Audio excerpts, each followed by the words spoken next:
this week's drive, we see the future of two-door motoring. Join the winningest team. Go racing down under. And witness one man's big bang. All this and more in this week's Drive.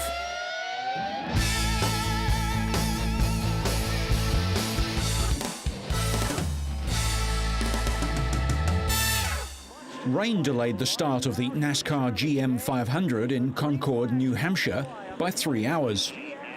26-year-old driver Jamie McMurray has replaced injured Sterling Marlin for the last 7 races for team owner Chip Ganassi. The grid was decided by team points after qualifying was also rained out, putting McMurray 5th, and he stayed near the front throughout the race. The 4th of 5 caution flags came out later in the race as Ricky Rudd blew a tyre and slammed into the wall. The damage caused a fire underneath his car, but as Rudd made arrangements to get out quickly, the fire was put out. Trying to get the window net down and bail out of that thing. Yeah, we can see there's a fire underneath the car. Can you make it? Nope. Shortly after returning to green came the big crash of the day. The infield grass was soaked from the earlier rain and helped set off a 10-car crash. Like we talked about earlier, you don't want to do because it's so wet down there. Todd Bodine, Ward Burton and Jeff Green, back in the pack, were racing 3 abreast. Bodine got his left side tyres onto the wet grass, slid up the banking into Burton, who in turn hit Green. Before it was over, cars and debris were strewn across the grass and the end of pit road.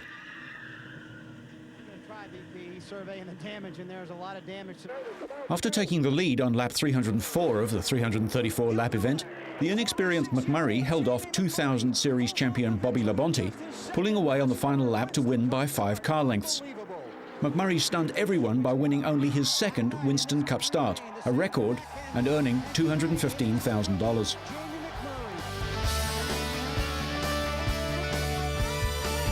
Around 50,000 spectators packed the stands at Santa Monica de Misano Circuit for the annual Ferrari Day, an event which traditionally brings down the curtain on the Maranello Marks sporting season. The day also saw the final rounds of the 2002 Ferrari Challenge Series.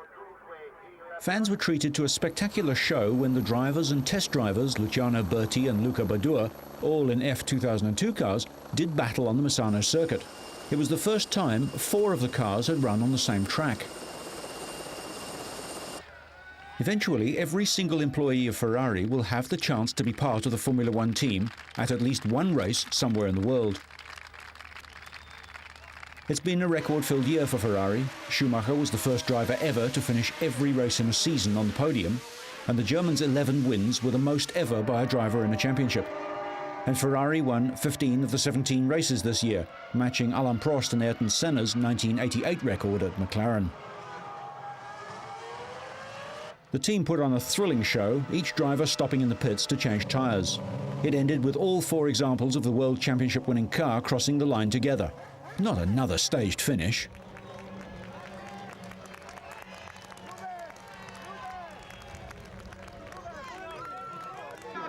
After such a season, I think it is important to have some celebration and to enjoy it. And today, this was the right opportunity. We have a fantastic day, beautiful sun, and everybody being happy. Races for various period cars were also held. Ferrari are the only manufacturer to have contested the Formula One World Championship every year since it began. The Prancing Horse cars also have an illustrious history in sports car racing too. The day was also the last round of the Ferrari Challenge Pirelli Trophy Series for modified road cars, won this year by Alexander Luigi Moccia of the Motor team. Moccia took the international final ahead of Nicola Cadet of the Rosso Corsa team, and Max Mugelli driving for CDP. Yasutaka Hinoi, one of the favourites, went out of the running immediately after the start, having been hit by Stefano Livio in the Forza Service team.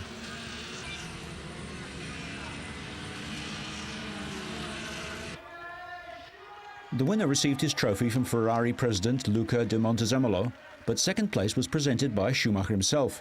For a racing driver, meeting the 5-times champion must have been better than winning. This 2.5 square kilometre construction site is 40 kilometres west of the Chinese city of Shanghai and will be transformed into an international automobile city, according to local authorities. China will become the third country in Asia, after Japan and Malaysia, to host a Formula One Grand Prix. The chairman of the FIA, Max Mosley, confirmed the decision at a press conference in Shanghai. But China's dream of hosting a Grand Prix probably comes at the expense of a current venue, with the Austrian or San Marino rounds under threat. We will have 17 races in 2004. I think it very unlikely that we can add an extra one to the calendar. That means that one or two, perhaps, of the existing races will no longer take place in 2004. To the accompaniment of fireworks, Zhao Miao, the deputy mayor of Shanghai, announced details of the new track. The Shanghai International Circuit Company have invested $600 million in the infrastructure surrounding Formula One's latest destination. The company are confident that the commercial benefits of such a venue are enormous in the world's most populous nation. When completed in March 2004, the 5.45-kilometre track will accommodate 200,000 spectators. No matter if it's a man or a woman, or high or low in social positions, cars are one of the main dreams of every person. They are all the people we can promote the race to. The circuit, which will resemble the Chinese character Shang, will also contain a theme park. Despite the huge cost, the city authorities maintain the track will put China on the Formula One map, and that the circuit will become one of the most celebrated venues on the Formula One calendar. Other new Formula One venues include Moscow and Bahrain.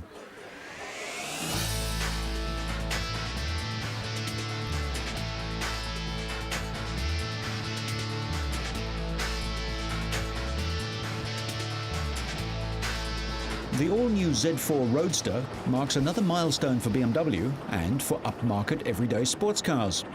When its predecessor, the Z3, was introduced in 1995, it grabbed attention with its on-screen debut as James Bond's new company car in the GoldenEye movie.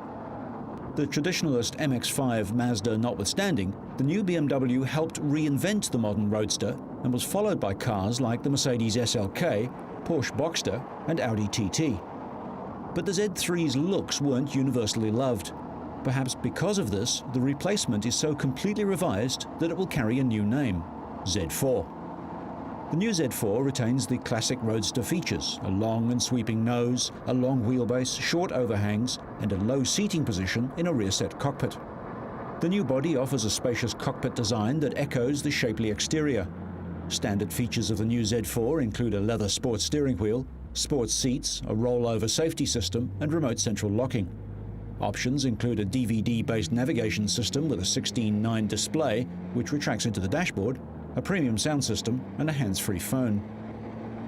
The body styling features a subtle Z-line which runs from the windscreen through the BMW badge and down to the wheel arch and under the door. The new model also boasts a large luggage compartment, offering enough space for 2 golf bags. Unlike the Z3, which came out with a puny 1900cc 4-cylinder engine but eventually grew to include the mighty M3 version, the Z4 starts with 2 high-torque inline 6-cylinder motors. The 3-litre delivers 170 kilowatts and the 2.5-litre 140 kilowatts. The 3-litre will come with either a 6-speed manual or 5-speed Steptronic automatic gearbox, while the 2.5-litre gets either a 5-speed manual or the same auto. But next year, a sequential manual gearbox will be available in both models. Dynamic drive control, available as an option, provides a sport feature. It provides even more reactive acceleration and power at the touch of the throttle, quicker steering, as well as a more aggressive shifting program from the automatic gearbox. The suspension is a modified version of that used on the current 3 Series range. With the Z4's wide track, extremely low center of gravity, 50-50 weight distribution, and very precise electric power steering, the Z4 has outstanding agility. Fade-free high-performance brakes, standard run-flat tires, and dynamic stability control with an on-demand traction capability all help to provide maximum safety in all situations. The roof has a heated glass rear window and can be raised or lowered in about 10 seconds. Z4s will be built in America and go on sale there first at the end of the year.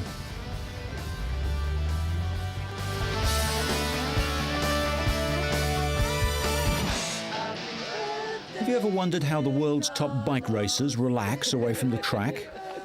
Ahead of the Australian Motorcycle Grand Prix at Phillip Island, 150 kilometres south of Melbourne, Spaniard Carlos Checa was presented with a cake on his 30th birthday, before slicing through the waves after a quick lesson from local pro surfer Lyndon Ringrose.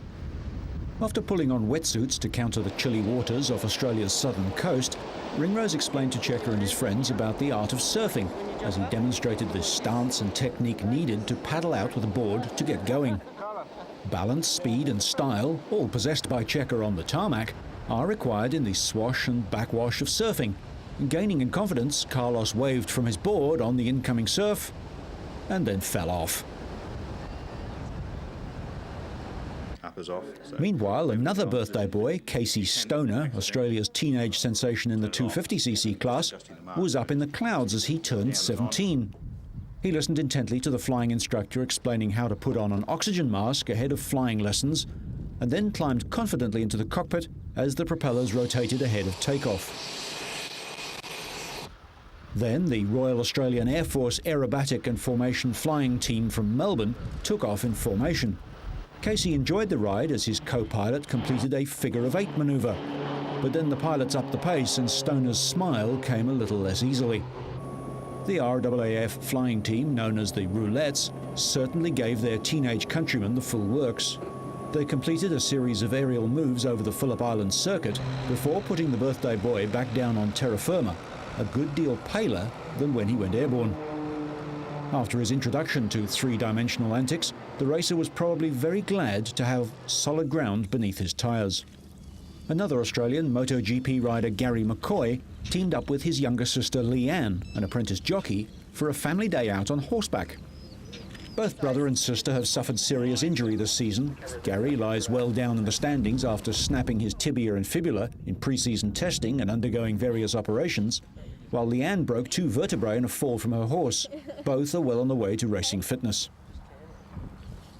Meanwhile, Gary's American teammate John Hopkins came face to face with some of Australia's unique wildlife, but soon had this little kangaroo eating out of his hand. While Japanese rider Shinya Nakano was trying to get a gander. But who's the goose? Loris Caporossi's been to Australia lots of times, and he still hasn't seen a koala move much more than this one. Former double World 500cc champion Barry Sheene now lives in Australia and is a popular TV commentator. Barry flew his new helicopter to Phillip Island with his son, but has revealed that he's fighting cancer. Unsurprisingly, he has access to every team. Here he talks to former arch-rival American Kenny Roberts, also a former world champion, about his illness. On the track, in sunny but windy conditions, Brazil's Alex Barros celebrated his birthday by claiming provisional pole for the Grand Prix in the dying seconds of Friday's qualifying session. Barros, who turned 32 on the day, posted the fastest time on his final lap, upstaging local favourite Gary McCoy, who'd been ahead for much of the one-hour session and was provisional pole sitter at last year's race.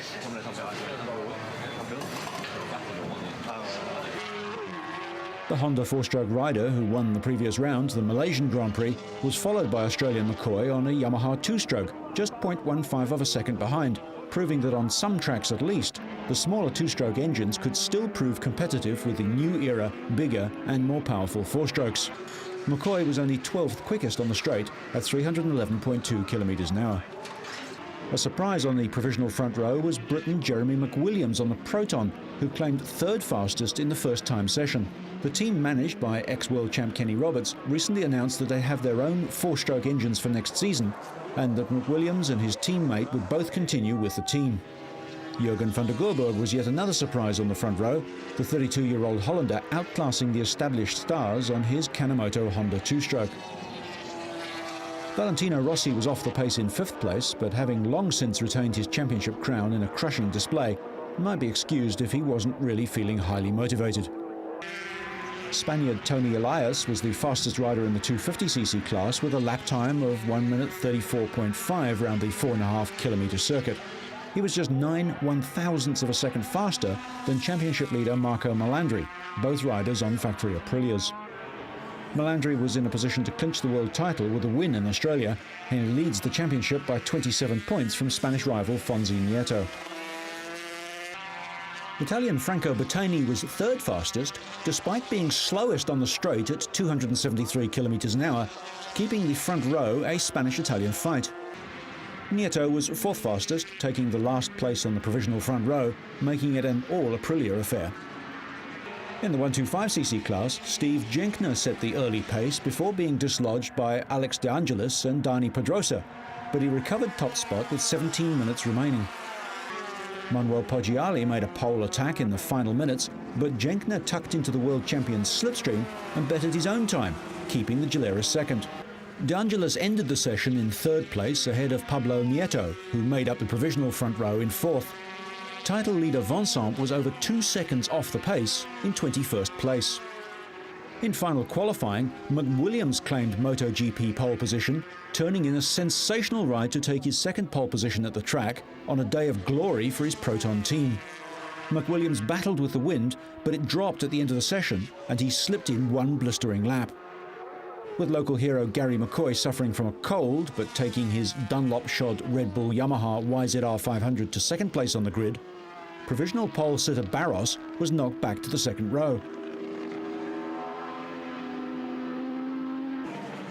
The lightweight KR3 Proton proved perfectly suited to the flowing track, and the team's joy at McWilliams' record lap was complete when Nobby Aoki slotted into third place on the grid as the checkered flag was waved. Jürgen van der Gerburg made it the first all two-stroke non-Michelin front row of the season by clinching fourth aboard the Kanemoto Honda on Bridgestone tyres like McWilliams and Aoki.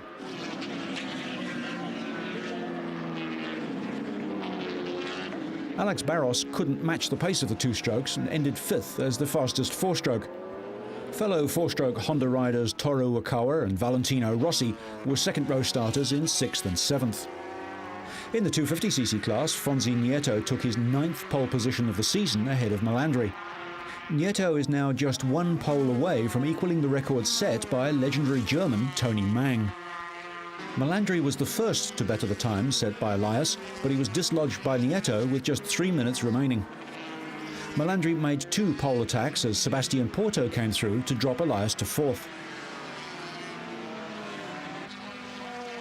In the 125 qualifying, reigning champ Poggiali of San Marino, currently second overall in this year's riders' standings, held off title frontrunner Arnaud Vincent of France to take pole on his Gilera. Vincent's crew tweaked his bike overnight and he leapfrogged the opposition, going from 21st to second place. Third on the grid was Alex De Angelis, ahead of provisional poleman Steve Jenkner. Pole position didn't help veteran Jeremy McWilliams in the MotoGP race, as the 38-year-old Northern Irishman, oldest man in the race, made a bad start, ran off the track and eventually finished 10th. The 27-lap race really belonged to just 2 riders, Italian Rossi and Brazilian Barros. Barros, now in his 12th year of top-flight motorcycle racing, became the first rider to start in 150 consecutive races and vied constantly with the Italian world champ lap after lap.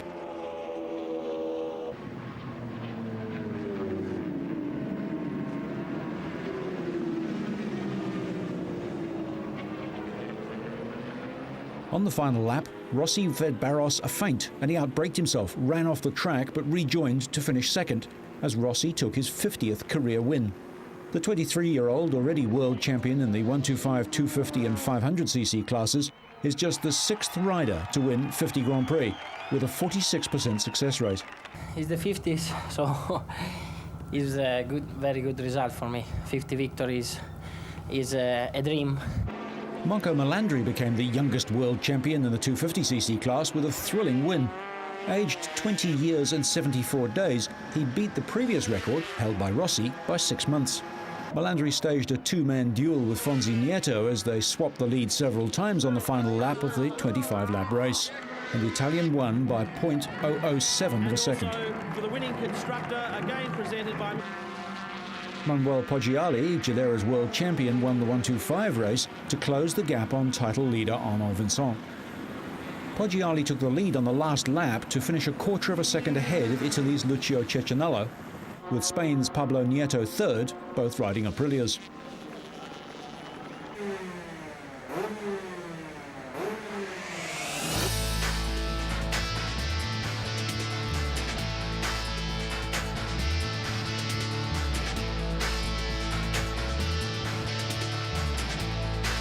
A driverless taxi service, set to revolutionise the global transport industry, is being tested in the United Kingdom. The high-tech, computer-controlled cabins are being hailed as the solution to the growing problem of traffic congestion and pollution. Ultra, the world's first driverless taxi system, looks like something out of a science fiction movie. Advanced Transport Systems say it will revolutionise the global transport network. They're electrically powered and computer controlled. So you walk up to one of them, you program it using a smart card, just like a credit card, you swipe it by the vehicle and say where you want to go. By pressing something rather like a little ideogram, like the tube map for a city, you'll press it and say, I want to go to the railway station. The vehicle will open its doors, you'll walk in, you'll press the start button and sit down.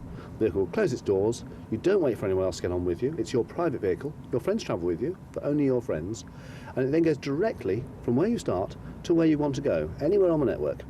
The system is being tested in Cardiff in Wales, one of the busiest cities in the UK. The cost of installing Ultra is around a third of an equivalent light rail system, and ATS claimed the system will also be cheaper to run than traditional taxis and quicker than buses.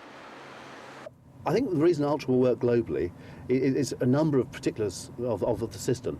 One is the pure economics as a business.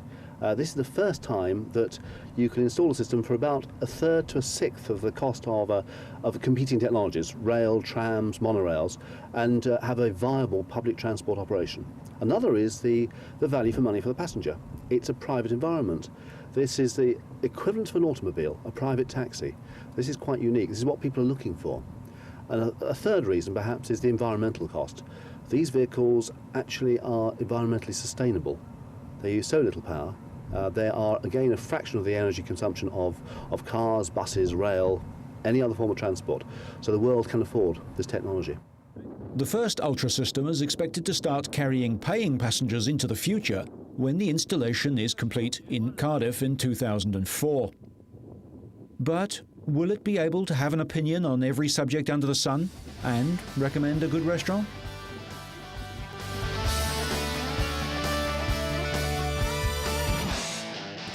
Dragster driver Ron Capps will remember the Dallas race meeting forever. Shortly after the race began, Capps' engine exploded, the blast destroying his Skoll Camaro and leaving him, incredibly, with only sore knees and a headache.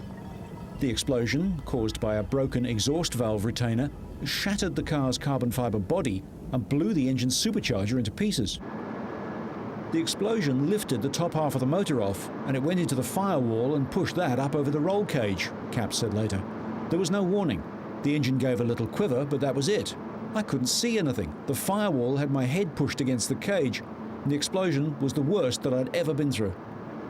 Amazingly, the car in the other lane also blew up. I just saw a huge flash in his lane, said rival racer Tommy Johnson. I could just barely see the nose of his car out the window when it flashed, and then my engine blew just as I passed him. Johnson won with a 5.06 second pass at 279 miles an hour to Capps' 5.5 seconds at 166 miles an hour. After I saw replays of the explosion, I realized it was a lot more violent watching it from the outside, said Capps. It's a tribute to how safe the cars are. I know because I got up and walked out of the ambulance. That tells you how well built these cars are. On that shattering note, we'll shut it down for this week. But so you stay on track and up to speed, make sure you catch next week's Drive.